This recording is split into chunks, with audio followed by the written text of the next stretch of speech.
हम ये नहीं कह रहे कि युद्ध खत्म होने वाला है, हम ये भी नहीं कह रहे कि युद्ध रुकेगा।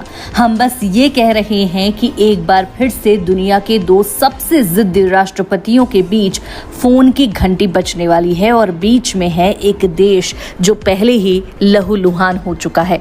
डोनाल्ड ट्रंप आज रूस के राष्ट्रपति व्लादिमीर पुतिन से बात करने वाले हैं, जेलेंस्की से भी बात करेंगे।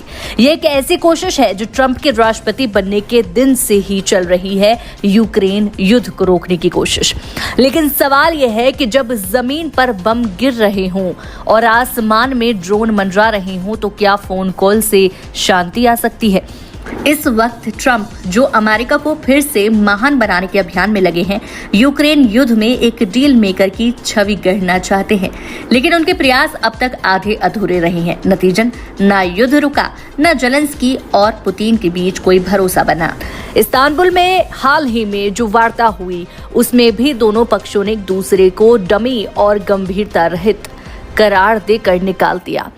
एक देश अपने ही टुकड़ों को बचा रहा है, दूसरा सिर्फ अपनी गौरवशाली सुरक्षा की बात कर रहा है।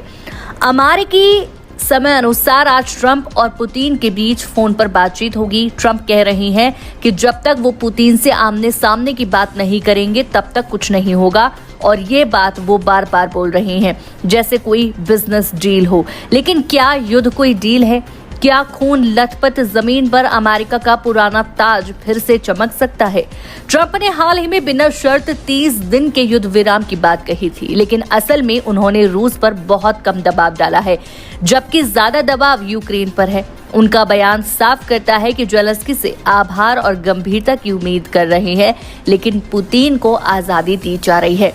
बीते रात रूस ने कीव समेत कई शहरों पर ड्रोन हमले किए। एक महिला की मौत हो गई, खेरसोन में एक व्यक्ति की जान गई, और इसी के बीच दुनिया ट्रंप पुतिन कॉल की ओर देख रही है जैसे कोई चमत्कार होने वाला है। जेलेंस्की की नजर में ये बातचीत संदेहास्पद है। इस्तांबुल वार्ता में जो लो लेवल डेलीगेशन रूस ने भेजा था, उसके बाद वो ट्रंप पर कितना भरोसा कर सकते हैं?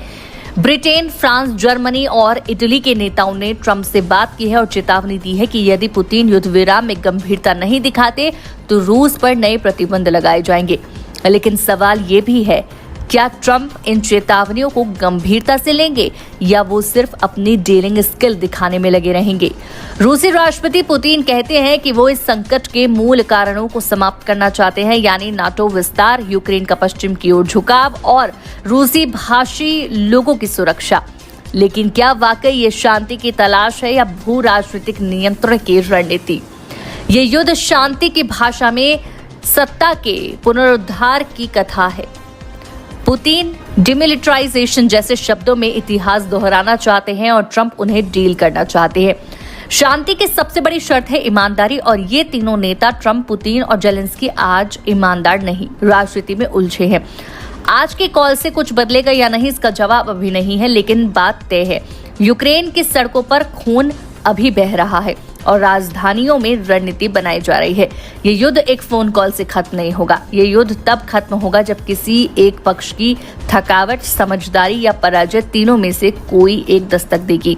आप देख रहे हैं दुनिया का सबसे लंबा चलता युद्ध नहीं, सबसे लंबा चलता बहाना। ट्रंप कह रहे हैं कि वो युद्ध रोक देंगे, लेकिन शायद ये युद्ध ही उनकी राजनीति का सबसे बड़ा कार्ड है।